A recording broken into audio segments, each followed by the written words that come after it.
Urmattуу Marifat tele көрсөтүүсүнүн көрөрмандары, урматтуу Насихат радиосу 99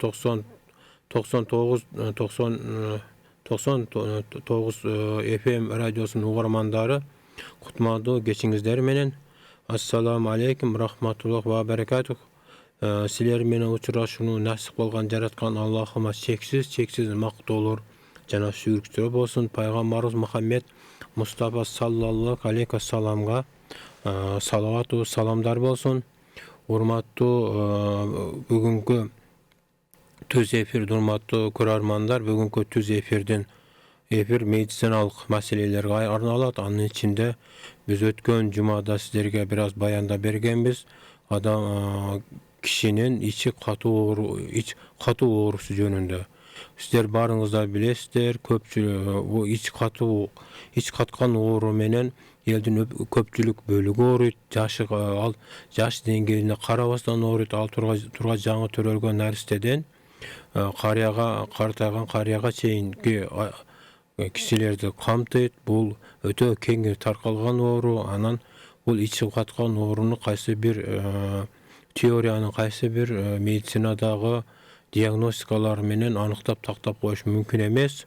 Ошондуктан бул ич катуу эмнелерден пайда болот, эмнеден күчөйт. Андан кийин ал бул ооруна жабыркап жүрүп киши ошол же болсо бейтап кандай ооруга кабылып калат. Мына ушул жөнүндө сиздерге кеңири баяндап бериш үчүн биз бүгүн биринчи кезекте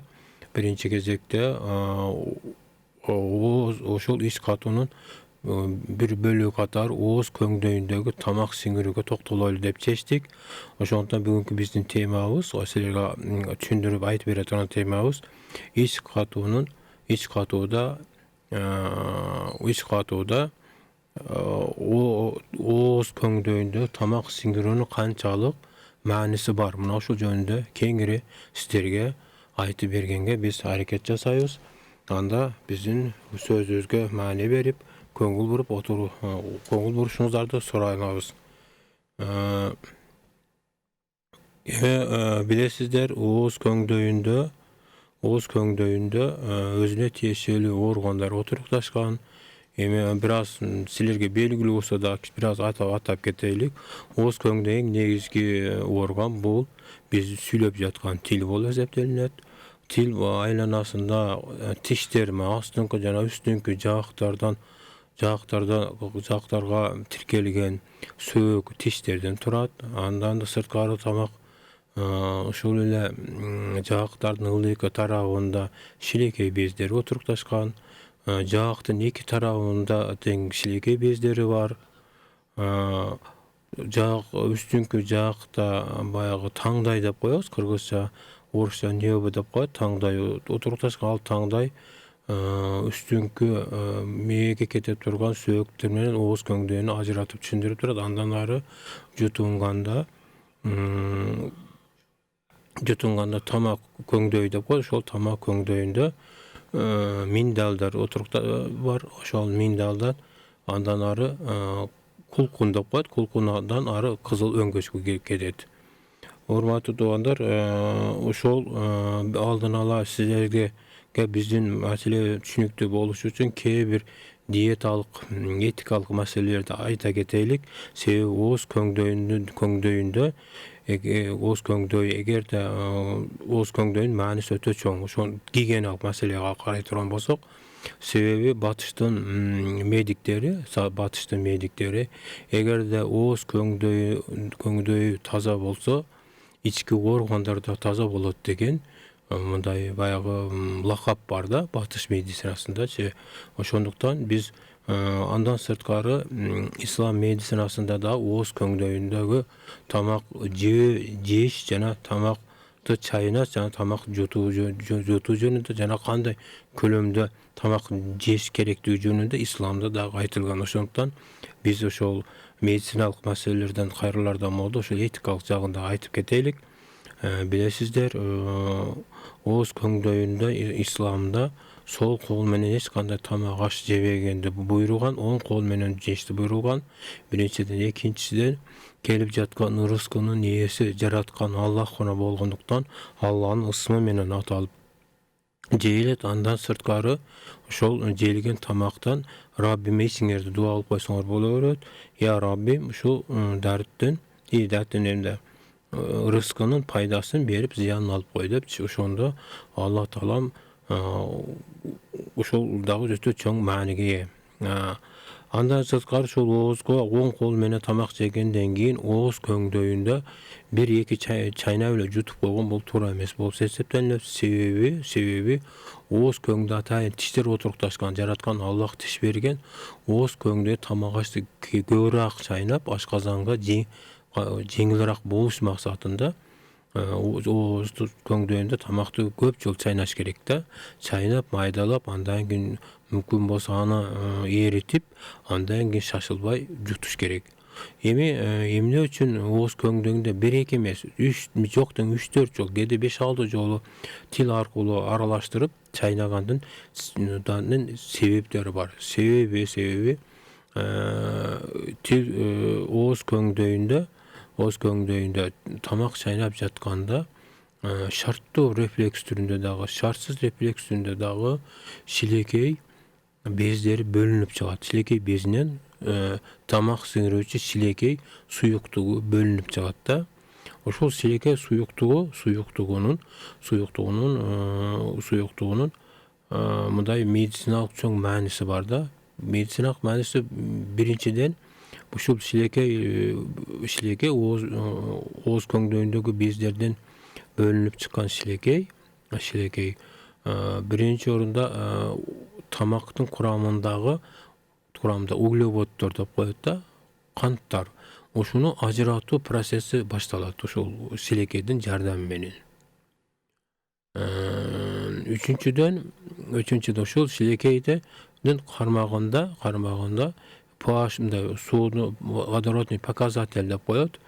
pH средасы жок дегенде 8,9 түзөт да, кээде 10го чейин жетет. Себеби ушундай pH среданын шилекей менен бөлүнүп чыгышы бул тамак аш менен организмге кирип кете турган көптөгөн инфекцияларды өлтүрүүгө, аны дезинфекциялоого мүмкүнчүлүк түзөт да. Мисалы, шилекей безинен бөлүнүп чыккан шилекей зилинин курамында pH средасы кээде 10го чейин жетет. pH среда 10го чейин жетиши ушул тамак аш менен кошулуп кирип калган инфекциялар, анын ичинде кээ бир бактерияларды, кээ бир вирустарды, анан айрыкча козу карын тобуна кирген мителерди толук өлтүрүүгө мүмкүнчүлүк түзөт да. Ошондуктан тамак жегенде оозду көбүрөөк чайноонун дагы бир пайдасы эмнекен? Ушул тамак аш менен кошулуп организм кирип кете турган инфекцияларды өлтүрүү болуп салат экен да. Ошону дезинфекциялоо кызматын дагы кошо аткарат экен да. Ошондуктан биз ушуга маани беришибиз керек. Оозду көп жолу чайнап туруп андан кийин жутуш керек. Андан башка дагы бир маанилүү маселе ушул ооз көңдөйүндөгү жайгашкан бездер кулактын түбүндө эки тарабында тең. Ылдыйкы жаактын астында өтө чоң без бар. Андан ооз көңдөйүндө да майда бездер бар. Андан кийин таңдайдан дагы майда бездер бар. Ушул баардык болуп бир эле функцияны, шилекей чыгаруу функциясын аткарышат да. Эми бул шилекейди чыгарып аткан шилекейлердин суточный көлөмү 1 литрден 1000 миллилитрден 1,5 миллилитрге чейин түзөт. Суткалык чыгышы да. Эң көп шилекейди тилдин астындагы ылдыйкы жаактагы же тилдин астындагы без түзөт. Ал где-то 65% түзөт да. Ошо эгерде биз bir суткада 1 литр шилекей бези бөлүнүп чыкты деп эсептей турган болсок, bir суткада 1 литр шилекей бези, ошонун 65%-ны тил астындагы без же ылдыйкы жаактагы без түзөт да.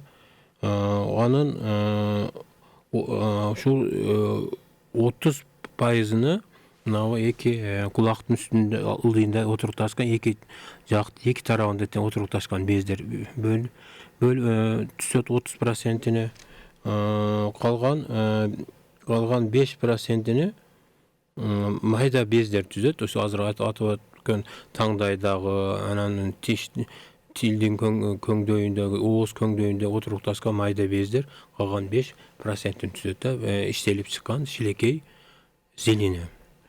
Эми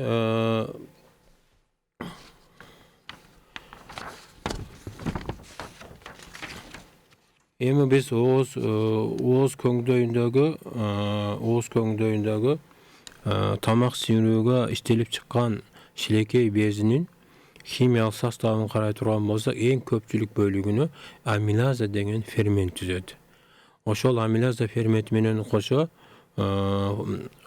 селоштуу жана кычкыл фосфатаза, жалпы этераза, бета галактиаза жана гиалуриназа деген ферменттер түзөт. Аталган ферменттердин баары тең өзүнө тиешелүү функцияларды кылат. Алардын көпчүлүк бөлүгү углеводду ажыратууга кетсе, айрым бир бөлүгү бактерияларды жана инфекция катары келген бактерияларды жана козу курандарды өлтүрүү турган кызмат аткарат да. Эми сиздерге дагы ошол ооз көңдөйүндөгү кандай ооз көңдө кандай ооруларга учурайт деген суроо ошону түшүндүрүш үчүн сиздерге ооз көңдөйүндө нормалдуу патогендик флора катары калыптана турган микроорганизмдер жөнүндө айта кетелик. Себеби бунун мааниси өтө чоң. Мисалы, ошол биз ооз көңдөйүндө пайда болгон ооруларды түшүнүш үчүн биз кандай инфекциялар бар экенин билишибиз керек да. Ошол инфекциялар силерге сөз кылаардан мурда кээ бир ооруларда, ооз көңдөйүндө учураган ооруларды айта кетелик. Ооз көңдөйүндө кеңири учураган оорулардын бири стоматотит деп коет. Тилдин оорусу. Бул тилдин оорусу көпчүлүк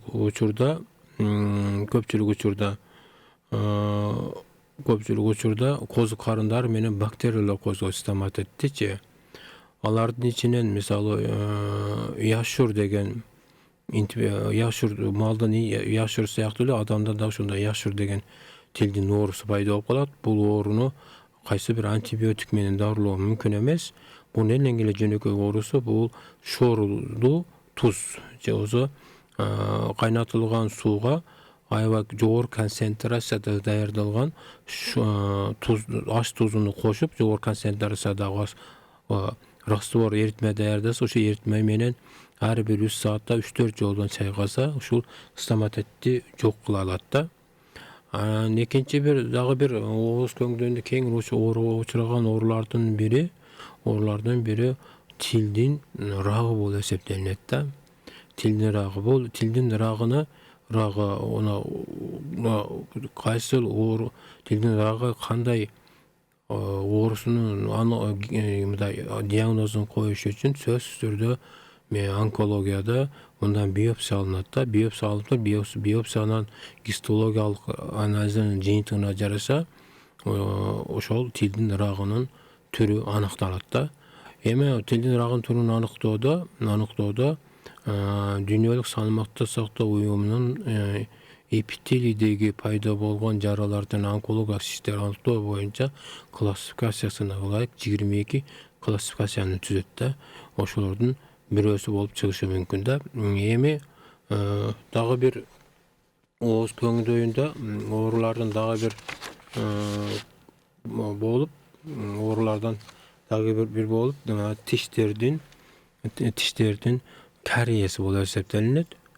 Тиштин кариесинин пайда болушунун себеби пелигин деген тишти каптап турган чел кабык бар да. Ошол чел кабык начарлаганда же болбосо чел кабык өзүнүн функциясын аткара албай калганда тиште отурукташкан kээ bir bakteriyalar köpünçe munu karınдар kozgoyt dagı tiştin kariyesini payda kılат. Kariyesi bolganda tiş özü erip maydalanıp osteoporoz siyaktı olup düşe berет da. Mına uşul dagı infeksiyalık o münözgü ede.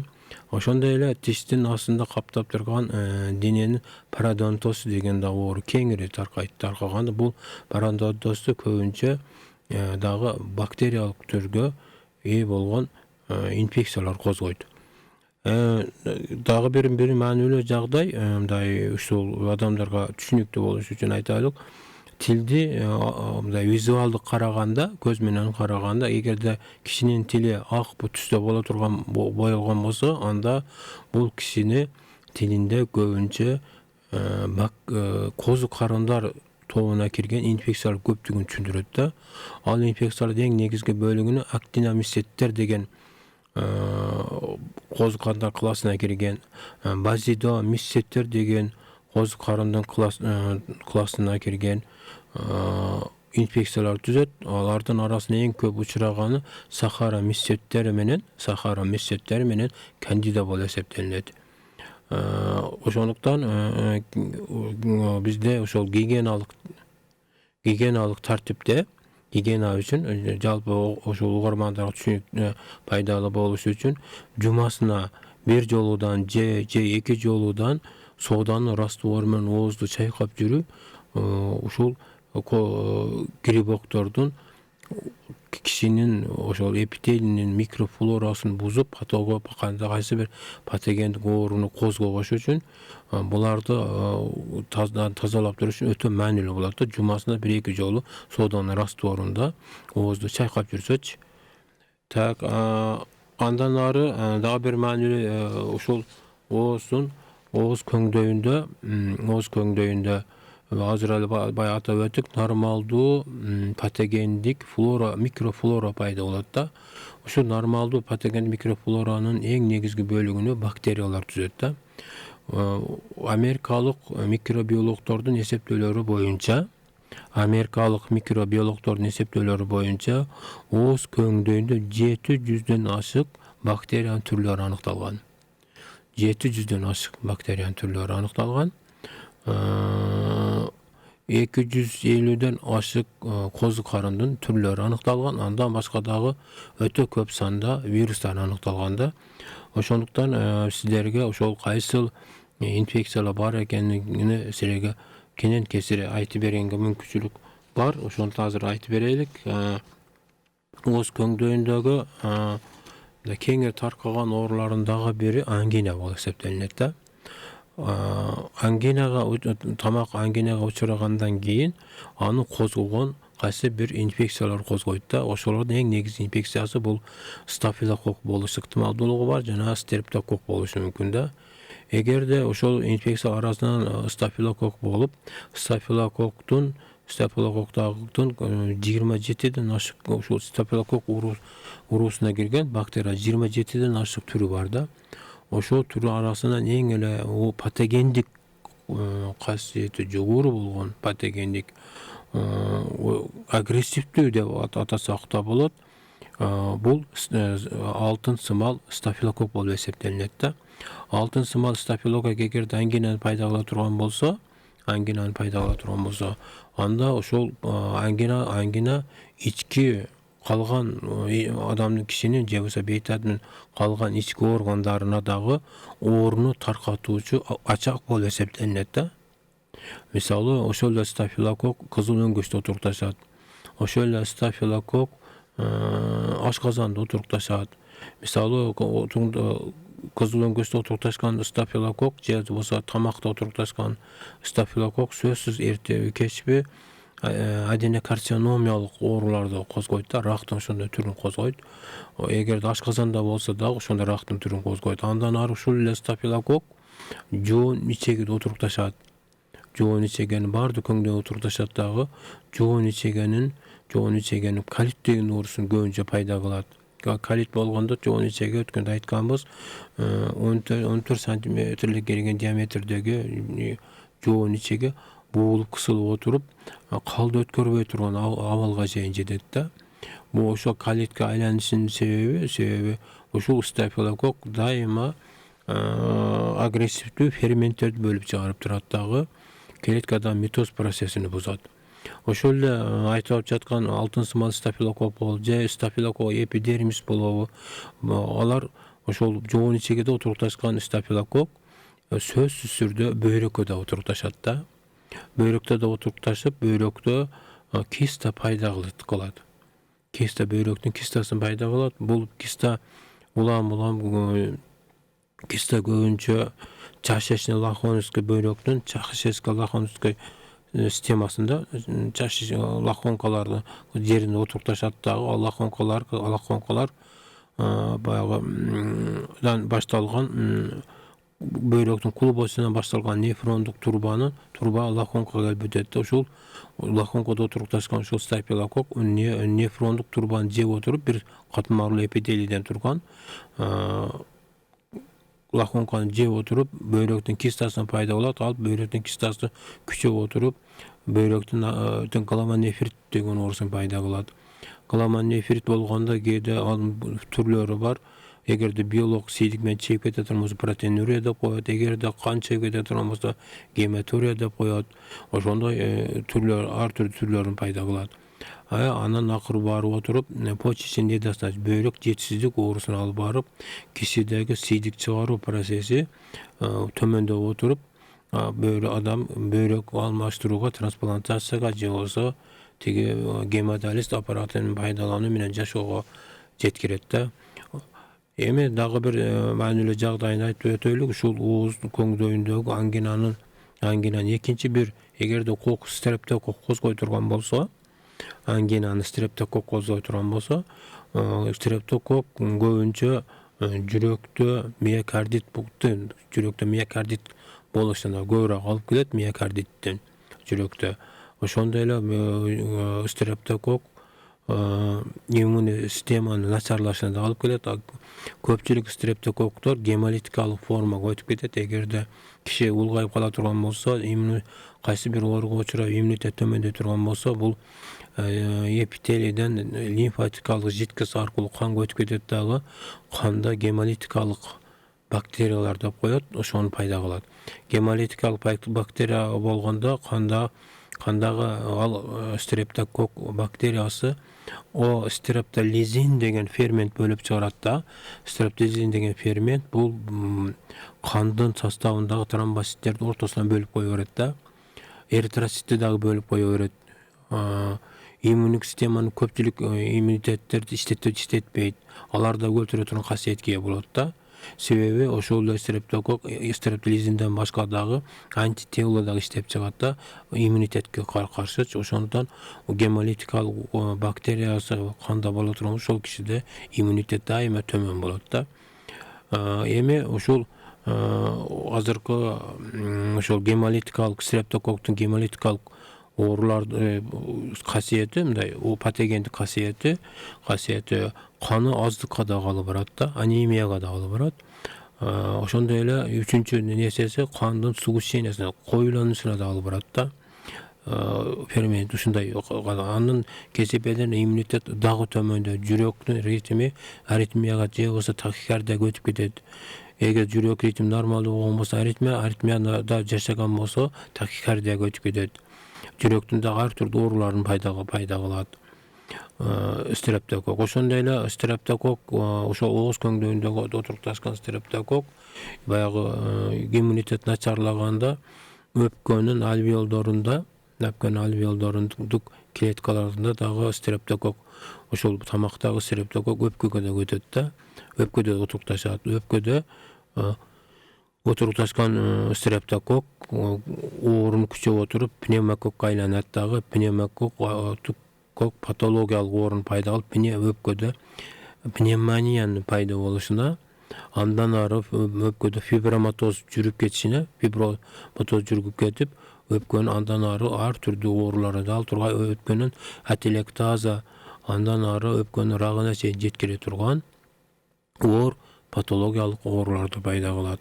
Ошондуктан биз ангина менен ооруган адамдар белгилүү бир гигиеналык режимде жашаш керек да.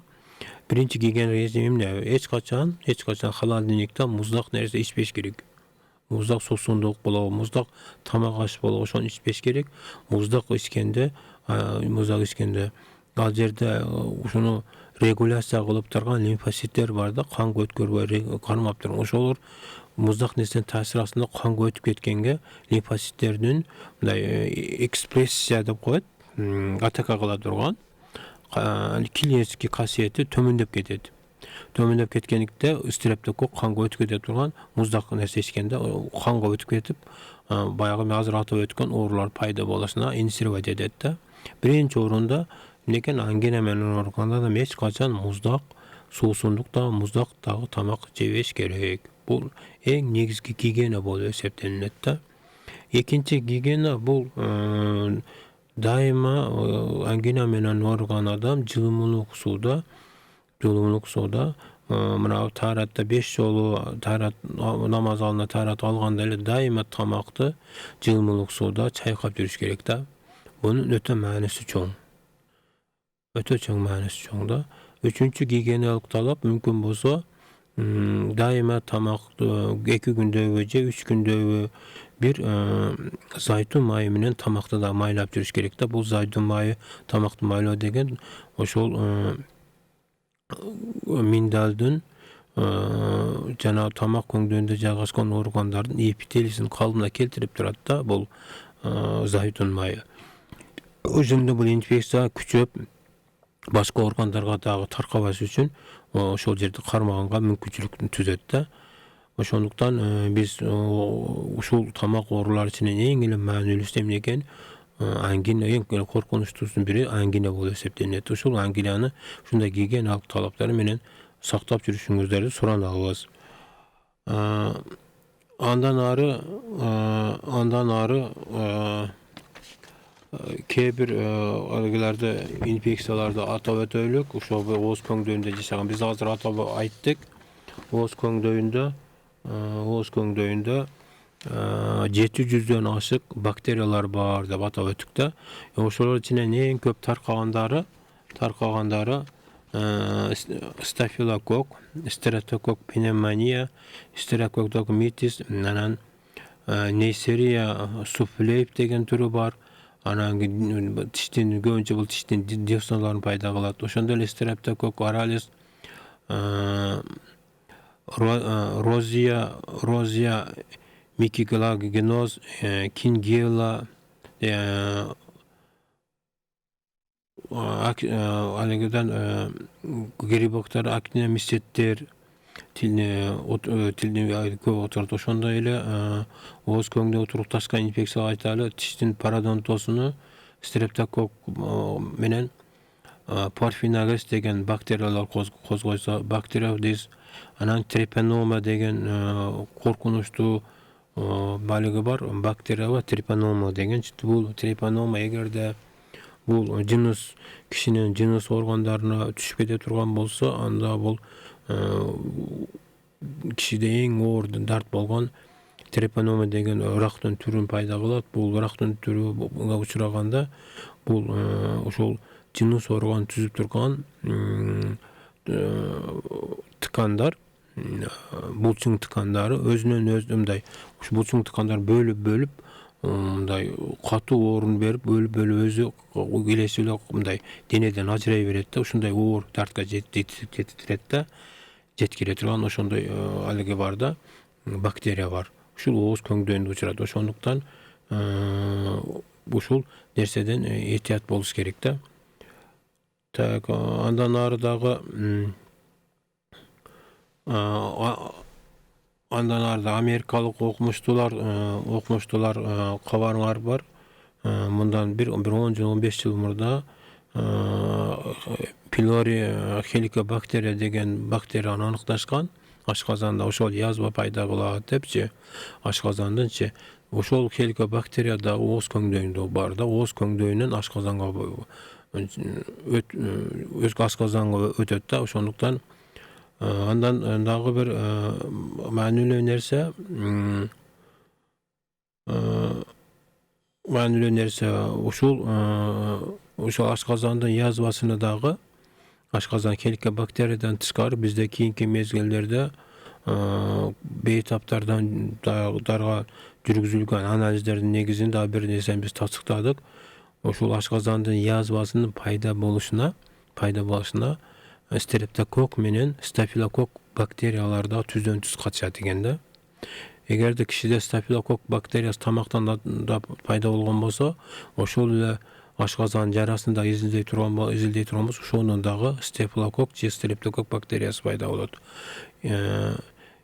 Андан дагы бир маанилүү бир жагдай бар. Ушул кишинин инфекциялык ооз көңдө инфекция жөнүндө сөз кыла турган болсок, эң коркунучтуу инфекциялардын дагы бир тобу бул вирустар болуп эсептелинет да.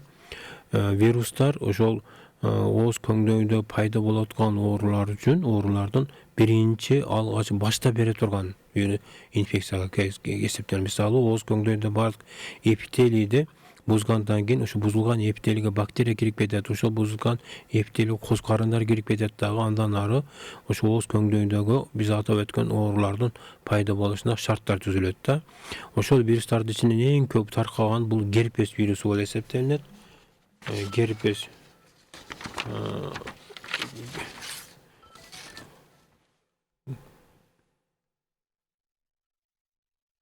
Герпес вирусу болсо, ошол герпес вирусу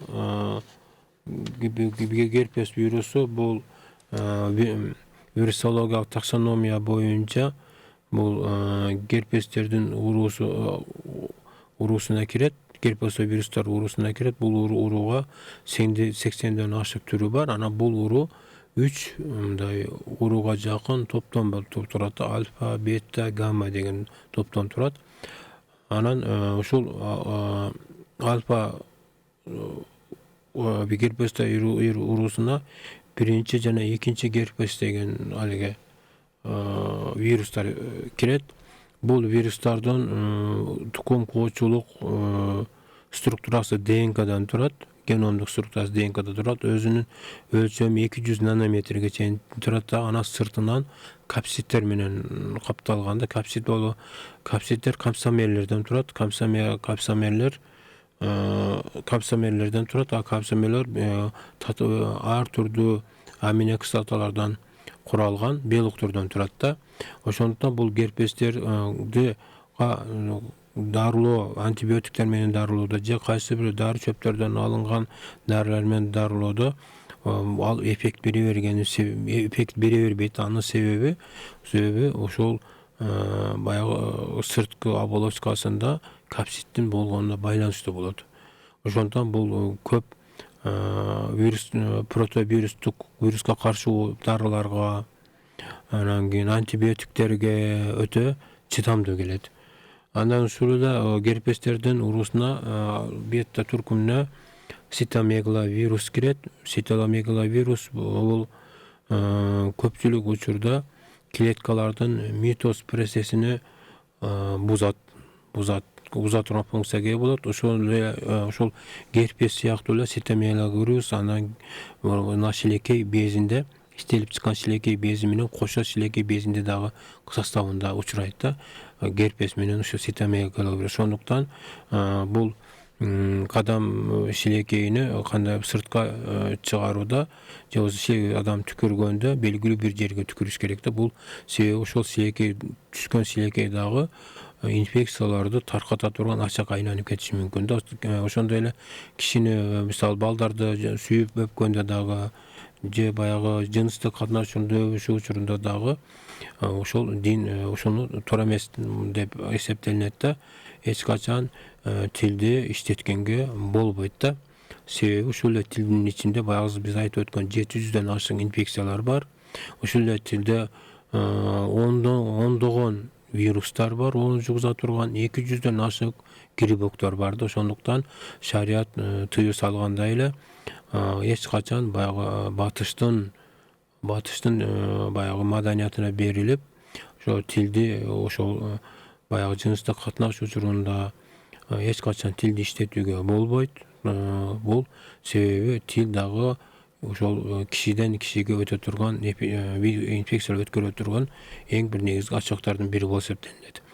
Ошону менен кошо эми ошол virustардын içinden dagы bir ооз көңдөйүндө ар түрдүү оорунмандай көбүнчө ракты пайда кылатын вирустардын дагы bir түрү бар. Бул папиллома деген вирус бар да. Папилломанын азыркы илимде ошол молекулярдык биологияда жүздөн ашык генотип аныкталган да. Жүздөн ашык генотип аныкталган. Алардын içinden ушул учурда лабораторияларда 40ка жакын генотип анализ жүргүзүлүп атат да. Ооз көңдөйүндө болсо 16-чы, 18-чи, 45-чи, 13-чү жана 26-чы генотиптер отурукташкан. Ошол ооз көңдөйүндөгү ушул папиллома калган органдарга ошол папиллома тарката турган ачык болуп калышы мүмкүн да. Эч качан алар ичинде биз аялдарды биз көп дарылагандыктан айтып коелук, ошол эч качан аял киши тилинин шилекейи аркылуу жыныс органдарын кармаганга болбойт да. Ошол тилде пайда болгон көбүнчө бул папиллома тилде пайда болот да. Тилде пайда болгон папилломаны ал шилекей аркылуу жыныс органынын кындарын мисалы кармай турган болсо, ошол аркылуу жыныс органга бул папиллома кирип кетет дагы. Папиллома ооз көңдөйүндөгү эпителине караганда жыныс органында жайгашкан эпителийдин баягы инфекцияга туруктуулугу төмөн келет. Дагы ошол жыныс органыбызды айтайлы аялдардын шейкасында, матканын шейкасында, псайкасында же болбосо шейканын баягы серквиальный каналында ушул вирустар отурукташ ошол жерде ырактын пайда болушуна шарт түзүп берет да. Ошондуктан ошол менин сөзүмө ар киши аялдар ушуну эсине түйүп алсын. Эч качан шилекей аркылуу жыныс кындарыны кармаганга, жыныс органдарын кармаганга такыр болбойт. Себеби кокусунан ооз көңдөйүндө папиллома вирус боло турган болсо ошол жака жугуп кетет. Так, эми дагы бир оору козгогон инфекциялардын бири, коркунучтуу инфекциялардын бири бул вирус Эпштейн бар деген болот да. Вирус Эпштейн бар, эгерде ооз көңдөйүндө, көбүнчө ооз көңдөйүндө жана мурун көңдөйүндө көбүрөөк отурукташат. Ошондо эле мурун көңдөйүндөгү андан ары кряштарда, анан черепный ямкаларда ушул Эпштейн бар көбөйүп, көбүнчө баягы маңдайдагы эмне дейт, ошол хронический оорун пайда болушуна шарт түзүп берет да. Ошентип бир жыйынтыктап айтканда ооз көңдөйү ички органдар, ооз көңдөйүндө отурукташкан инфекциялар, ички органдарга, жүрөккө, боорго, жоон ичегиге, бөйрөккө, жыныс органдарына жана башка органдарга таркай турган инфекциянын ачагы унук кызматын аткарат. Ошондуктан ооз көңдөйүн дайыма гигиеналык талаптарды, шарттарды аткарып жүрүш керек. Ошондуктан мен дагы бир жолу эсиңерге сала кетейин. Мусулманчылык гигиеналык талаптар төмөндө. Биринчиден, эртең менен турганда дайыма адам ооз көңдөйүнө гусул алганда алып чайкаш керек. Тамакты кырктатып чайкаш керек да. Жатарда дагы чайкаш керек. Анан 5 убак намазга таарат алганда да сөзсүз тамакты кырктатып чайкаш керек. Анан намаз окугандар дагы эсине түзсүн, жок эле дегенде эртең менен кечинде тамакты ооз көңдөйүндө тамакты дайыма кырктатып чайкап туруш керек да. Бул биринчи. Экинчи нерсе, жумасына 1-2 жолудан соданын эритмесинде жасап ооз көңдөйүнү чайкап туруш керек да. Себеби ооз көңдөйүндө 200дөн ашык грибоктор учурайт да. Ошол грибоктор көп ооруларды козгойт. Мына ушул грибокторду ооз көңдөйүнө патология оор пайда кылбашына жол бербөө максатында өтө пайдалуу болот. Үчүнчү нерсе, ооз көңдөйүндө чыганып жаткан шилекейди адам баласы түкүрө турган болсо белгилүү бир жерге түкүрүш керек. Аны мындай предметтерди үстүнө түкүрүүгө болбойт. Себеби шилекен өзүндө дайыма ар бир кишиде болот. Герпес болот, цитомегаловирус болот, вирус Эпштейн бар болот, кээде папилломанын генотиптери болот. Ошол вирустар башка ооруларды башка кишилерге да таркап кете турган ачак түзөт. Анан төртүнчү нерсе, шарият тыюу салганда эле эч качан ошол жыныстык катнаш учурунда эч качан аял менен эркектин ортосунда тилди иштетүүгө такыр болбойт. Себеби ал бири-бирине инфекциялар жугузуп кеңири таркап кетүүнү шарт түзөт да. Ошондуктан эч качан шарият тыюу салганда эле тилди иштетүүгө болбойт. Акырында тишти сакташ үчүн дайыма мына исламдагы пайдаланган алыгы менен жууп туруш зумная паста менен косор бекемги пайгамбарыбыздын сүннөткө ылайык дайыма тишти бекемдеп жууп туруш керек. Себеби бул пародонтоздун пайда болушуна бөгөт болот да, пайда болушуна. Ошону менен урматтуу бүгүнкү түз эфирдин көрөрмандары, биздин ич катуу темасында ооз көңдөйүндө жайгашкан оорулар жана инфекциялар жөнүндө кеңири бүгүнкү маегибиз аягына чыкты. Кийинки жолу эфирде көрүшкөнгө чейин баарыңыздарды Аллах аман алсыңар, аман эсен сак саламат болуңуздар.